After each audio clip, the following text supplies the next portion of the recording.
पश्चिम बंगाल के चुनावी रण में इन दिनों एक ऐसी वीडियो की चर्चा है जिसने सियासत के गलियारों में हलचल मचा दी है। ये लगभग 19 मिनट का एक स्टिंग वीडियो है जिसमें एक शख्स नजर आ रहा है जिसकी शक्ल हुमायूं कबीर से मिलती जुलती बताई जा रही है। हालांकि इस वीडियो की सच्चाई और प्रामाणिकता पर अभी भी सवालिया निशान है। सबसे दिलचस्प बात यह है कि इस वीडियो को तृणमूल कांग्रेस ने अपने आधिकारिक पेज से साझा किया है और इसका श्रेय मसद्दुर रहमान नाम के एक शख्स को दिया है। जब इस नाम की पड़ताल की गई तो पता चला कि YouTube पर उनके चैनल पर सिर्फ यही एक वीडियो मौजूद है। ऐसे में यह सवाल उठना लाजमी है कि क्या यह कोई गहरा प्रोपेगेंडा है या फिर सच के पर्दे के पीछे कोई बड़ी डील चल रही है। नमस्कार, मैं हूं शाश्वत सिंह दर्पण और आप देख रहे हैं द देश बोर्ड। इस वीडियो में जो दावे किए गए हैं वो किसी फिल्मी स्क्रिप्ट से कम नहीं है। वीडियो में हुमायूं कबीर जैसा दिखने वाला व्यक्ति कथित रूप से चुनाव के बाद भारतीय जनता पार्टी को समर्थन देने के बदले 1000 करोड़ रुपए की मांग कर रहा है। वो कह रहा है कि बीजेपी को शायद 148 सीटें नहीं मिलेंगी और वे 120 के आसपास सिमट जाएंगे। ऐसे में अगर उन्हें बहुमत के लिए समर्थन चाहिए तो 1000 करोड़ देने होंगे, जिसमें से 200 करोड़ एडवांस के तौर पर मांगे गए हैं। इतना ही नहीं, वीडियो में वो शख्स बीजेपी नेता शुभेंदु अधिकारी का नाम लेते हुए कहता है कि उनसे उसकी बातचीत हो गई है। वो ममता बनर्जी की हार की भविष्यवाणी करते हुए कहता है कि उन्हें 100 से भी कम सीटें मिलेंगी और अगर उसे 70 सीटें मिल गई तो वे उप मुख्यमंत्री बनेगा। इन दावों को सुनकर कोई भी कह सकता है कि ये बातें किसी गंभीर नेता की नहीं बल्कि किसी अति उत्साही व्यक्ति की हो सकती हैं। लेकिन मामला तब और उलझ गया जब असली हुमायूं कबीर ने सामने आकर सफाई दी।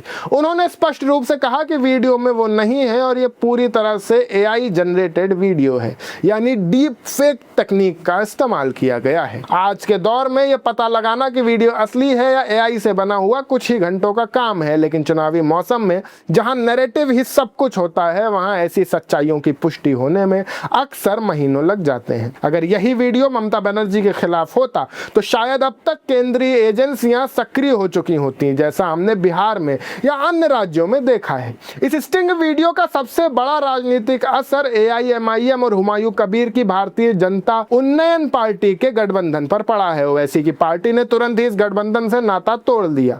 AIMIM का कहना है कि बंगाल के मुसलमान आज भी गरीब और सताए हुए हैं और तथाकथित सेक्युलर सरकारों में उनका विकास नहीं हुआ। हालांकि उन्होंने सीधे तौर पर पैसे के लेन देन के आरोपों पर कुछ नहीं कहा, लेकिन गठबंधन तोड़कर उन्होंने यह संकेत दे दिया है कि वे इस विवाद की आंच अपने ऊपर नहीं आने देना चाहते। वहीं बीजेपी ने इसे तृणमूल कांग्रेस की हताशा बताई है। बीजेपी प्रवक्ता का कहना है कि हार के डर से TMC ऐसे वीडियोस प्लान कर रही है ताकि बीजेपी के वोटों में सेंध लगाई जा सके। हुमायूं कबीर का राजनीतिक इतिहास भी काफी उतार चढ़ाव भरा रहा है, जिसे समझना इस पूरे मामले के लिए जरूरी है।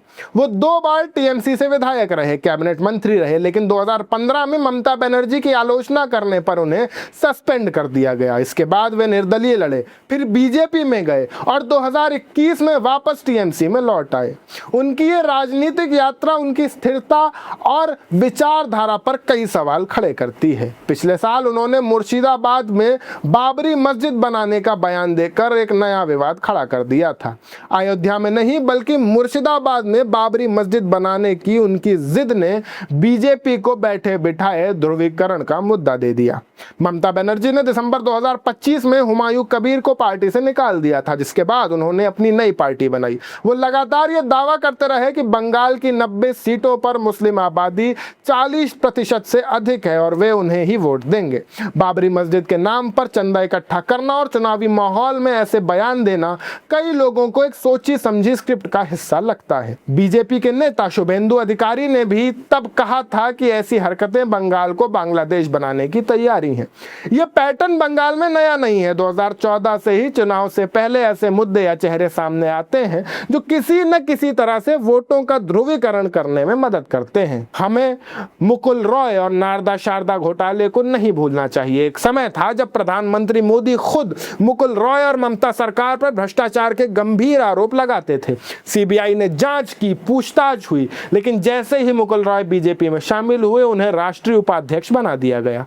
इस इसे ही ममता बनर्जी वॉशिंग मशीन की राजनीति कहती हैं कि बीजेपी में जाते ही सारे दाग धुल जाते हैं। इसी तरह संदेश खाली का मामला भी चुनाव से पहले जोर शोर से उठा, लेकिन बाद में एक स्टिंग वीडियो में सामने आया कि जिसमें दावा किया गया कि महिलाओं पर फर्जी आरोप लगाने के लिए दबाव डाला गया था।